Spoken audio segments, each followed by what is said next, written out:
한솔재즈라는 기업 얼핏 들으면 그냥 뭐 종이만 만드는 회사 같잖아요. 근데 조금만 이렇게 깊게 들여다보면요. 시대 변화에 맞춰서 정말 흥미롭게 변신하고 있다는 걸 알 수 있어요. 단순 제주 회사를 넘어서 포장재나 특히 특수지 분야에서 확실히 좀 두각을 나타내고 있습니다. 네, 뭐 변신이라고 포장은 하지만 그 과정이 마냥 장밋빛은 아니었죠. 어떻게 보면 핵심이었던 인쇄용지 시장이 계속 쪼그라드는 그 거대한 파도 속에서 살아남기 위한 필사적인 몸부림으로 보이기도 합니다. 게다가 최근 몇 년 사이에 재무적으로 상당히 큰 타격을 입은 것도 사실이고요. 네, 그럼 한솔재즈가 정확히 어떤 종류의 종이를 만드는지부터 좀 더 자세히 살펴보는 게 좋겠네요. 크게 세 가지로 나눌 수 있는데요. 첫째는 그 과자 상자나 화장품 상자처럼 물건 포장에 쓰이는 산업용지, 대표적으로 백판지 같은 거요. 둘째는 책이나 잡지 만드는 데 쓰이는 인쇄용지. 그리고 마지막으로 영수증이나 택배 라델처럼 좀 특수한 용도의 특수지가 있습니다.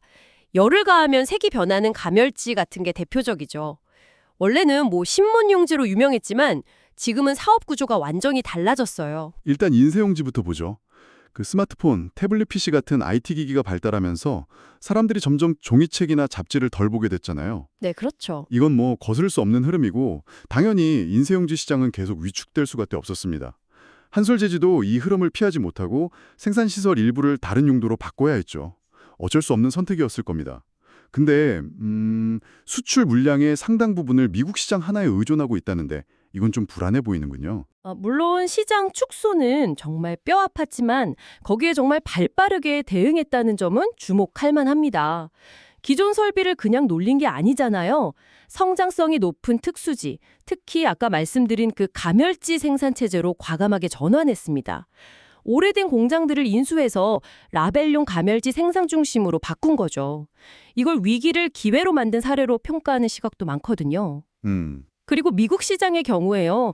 그 중국산 저가 제품에 대해 부과된 반덤핑 관세, 그러니까 부당하게 싸게 파는 걸 막기 위한 관세 덕분에 직접적인 가격 경쟁을 좀 피할 수 있다는 이점도 있고요. 글쎄요, 그 반덤핑 관세가 언제까지 유지될지 알 수 없는 일이고 또 특정 시장 의존도가 높다는 건 여전히 부담입니다. 현지 업체들과의 경쟁도 계속 신경 써야 할 부분이고요. 다음은 산업용지인데요. 주로 백판지. 이건 주로 뭐 화장품이나 의약품, 과자 같은 작은 상품들의 포장 상자로 많이 쓰이죠. 이 분야는 비교적 꾸준히 성장해 왔습니다. 특히 동남아시아 쪽 수요가 굉장했죠. 물론 2022년에 경쟁사가 생산 설비를 크게 늘리면서 잠시 공급 과잉 우려랑 가격 하락이 있긴 했지만 최근에는 다시 경쟁 환경이 좀 나아지면서 가격이 안정화되는 추세라고 합니다. 게다가 한솔재즈는 플라스틱 사용을 줄이려는 사회적 흐름에 맞춰서 친환경 포장재 개발에도 굉장히 적극적이에요. 이미 자동차 시트 소재나 피부 흡수를 돕는 화장품용 신소재 같은 것들을 개발해서 상용화 단계까지 갔다는 건 미래 성장 가능성을 보여주는 좋은 신호죠. 경쟁 완화라고 하지만 제지산업 특성상 한번 치열했던 경쟁은 언제든 다시 심화될 수 있습니다. 그건 항상 열려 있는 거죠. 동남아 수요가 앞으로도 계속 견조할 거라는 보장도 없고요. 그리고 친환경 소재 개발, 방향 자체는 좋은데 이게 실제 의미 있는 수익으로 이어지려면 시간이 꽤 걸릴 수 있습니다. 아직은 좀 기대감 단계이지 이걸 주력 사업이라고 보기엔 좀 이르지 않나 싶네요. 자, 이제 한솔재즈의 핵심 성장 동력이라고 할 수 있는 특수지, 특히 가멸지 이야기를 좀 해볼까요? 이 부분이 정말 중요한데요. 코로나19 팬데믹 이후에 온라인 쇼핑하고 배달 문화가 그야말로 폭발적으로 확산했잖아요. 네, 그랬죠. 그러면서 택배 상자에 붙는 라벨용 가멸지 수요가 엄청나게 늘었습니다. 병원에서 사용하는 라벨 수요도 꾸준히 증가하고 있고요. 여기서 주목할 점은 한솔재즈가 이 가멸지 분야에서 전 세계 생산량 1위라는 사실입니다. 연간 약 28만 톤이래요. 네, 1위는 맞습니다. 이건 단순한 시장 점유율 이상으로 그 규모의 경제를 통한 원가 경쟁력하고 시장 가격 결정에 어느 정도 영향을 미칠 수 있는 강력한 무기라고 볼 수 있죠. 게다가 상위 4개 업체가 시장의 한 70에서 80%를 차지하는 과점 시장이라 상대적으로 사업 구조도 안정적이고요. 세계 1위라는 타이틀은 분명 대단하지만 그 이면을 좀 들여다봐야 합니다. 특정 제품, 바로 그 가멸지에 대한 의존도가 지나치게 높다는 건 잠재적 위험 요인입니다. 그리고 주로 미국, 유럽 같은 특정 선진국 시장에 매출이 좀 편중되어 있다는 점도 간과할 수 없죠. 아, 만약에 전 세계적으로 택배 물동량이 예상보다 둔화된다거나 혹은 이 라벨을 대체할 만한 획기적인 신기술, 예를 들어 디지털 방식의 라벨 같은 것이 등장한다면 상당한 타격을 받을 수 있습니다. 과점 시장이라지만 다른 경쟁사들의 견제도 계속될 거고요. 특히 미국 시장에서는 점유율이 약 25%인데 현지 1위 업체가 한 50% 되고 또 강력한 독일 경쟁사도 한 20% 되니까 이 경쟁은 계속 치열하게 전개될 수밖에 없는 구조입니다. 그렇군요. 제지 사업 외에 다른 분야도 있죠. 바로 환경 사업인데요. 네, 환경사업. 이건 솔직히 지금으로서는 좀 아픈 손가락에 가깝습니다. 2022년에 흡수합병한 자회사 한솔 EMI가 하던 사업인데 크게 두 가지예요.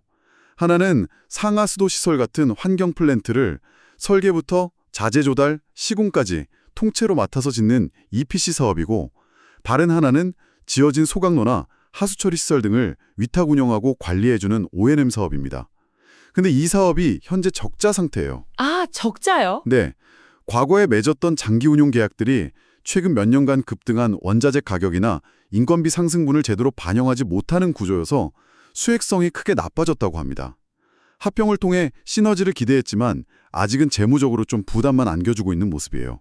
물론 현재 수익성 개선이 시급한 과제인 건 맞습니다. 하지만 회사도 이 문제점을 정확히 인지하고 개선하기 위해 다각도로 노력하고 있다는 점이 중요해요.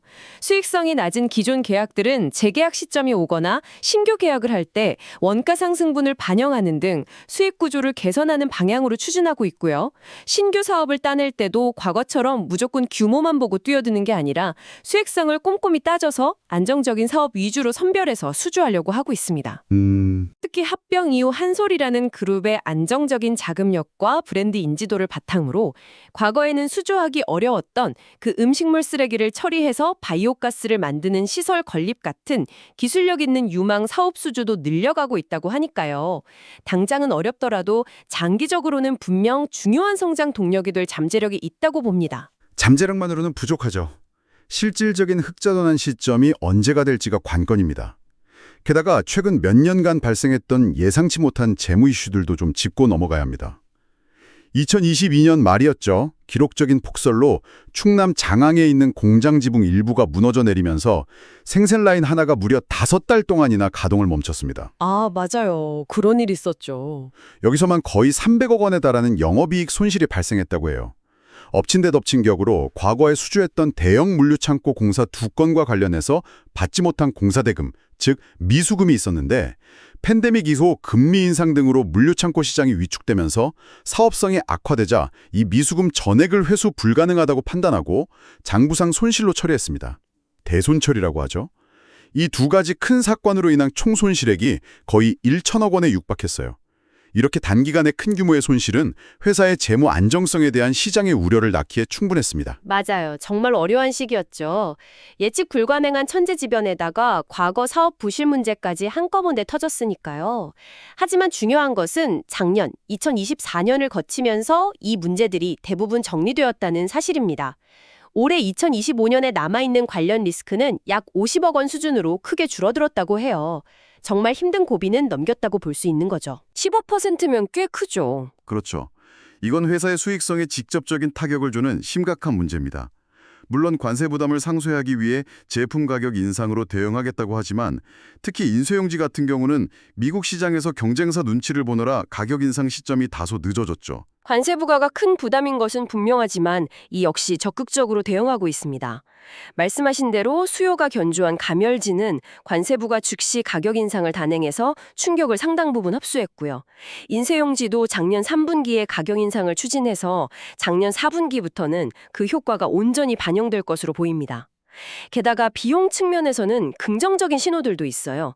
그 원재료의 약 40%를 차지하는 펄프 가격은 작년 7월 남미와 중국 등에서 대규모 공장 증설이 완료되면서 공급량이 늘어나 상당히 안정세를 찾고 있고요. 아, 펄프 가격 안정은 다행이네요. 네, 그리고 수출에 큰 영향을 미치는 해상 운임 지표인 SCFI 지수, 즉 상하이 컨테이너 운임 지수도 작년 2분기를 정점으로 하락하는 추세입니다.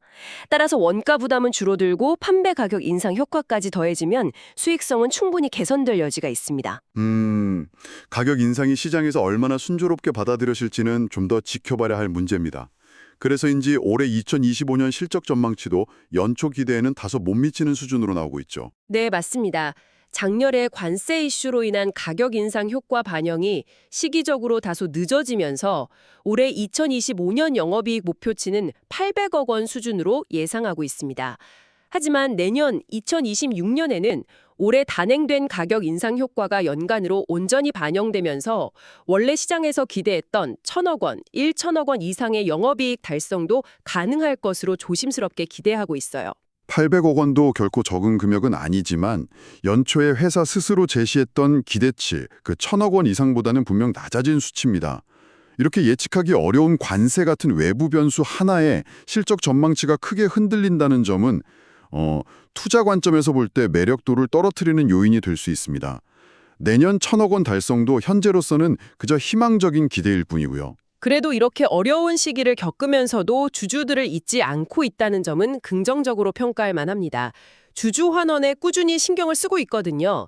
특히 2023년과 2024년 당기순이익이 상당히 부진했음에도 불구하고 작년까지 주당 500원의 배당금을 유지했습니다. 네, 그건 다행이죠. 올해 2025년에도 예상되는 800억 원 수준의 이익을 바탕으로 연간 500원 수준의 배당을 지급할 것으로 예상하고 있고요.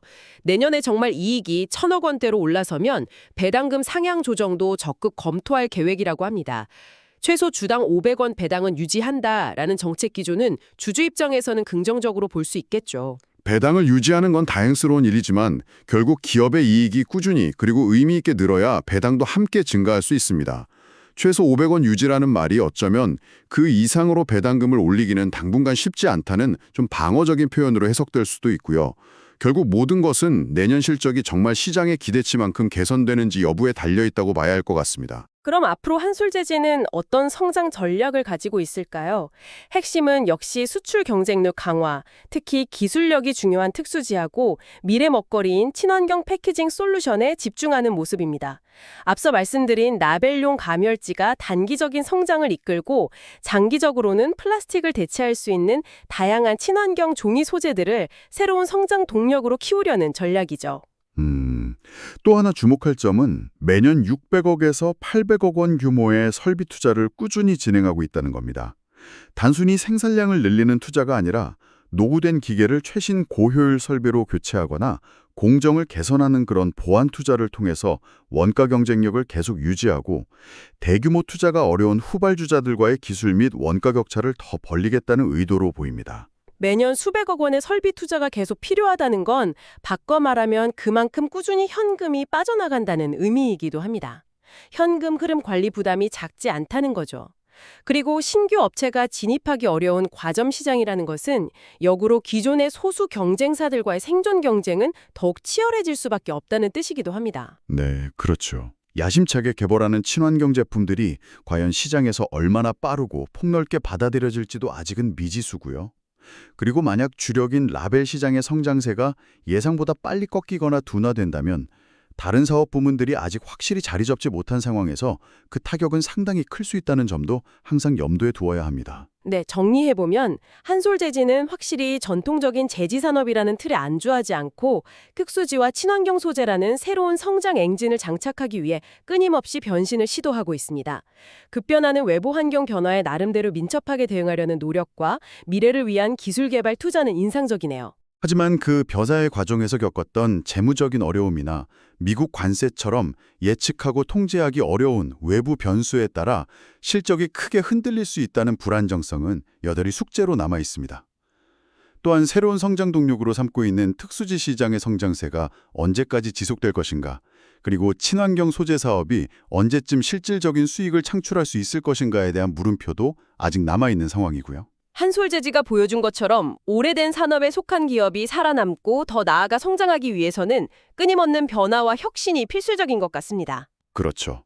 현실에 안주하는 순간 도태될 수밖에 없는 시대니까요. 여기서 시청자 여러분께 한번 질문을 던져보고 싶네요. 앞으로 한솔재지가 종이라는 기존의 사업 영역을 넘어서 또 어떤 새로운 분야로 그 영역을 확장해 나갈 수 있을까요? 혹은 현재 집중하고 있는 친환경 소재 분야에서 지금은 예상하지 못하고 있지만 미래의 강력한 경쟁자로 부상할 수 있는 잠재적 위협은 어디에서 나타날 수 있을지 한번 상상해 보는 것도 흥미로운 생각거리가 될 것 같습니다.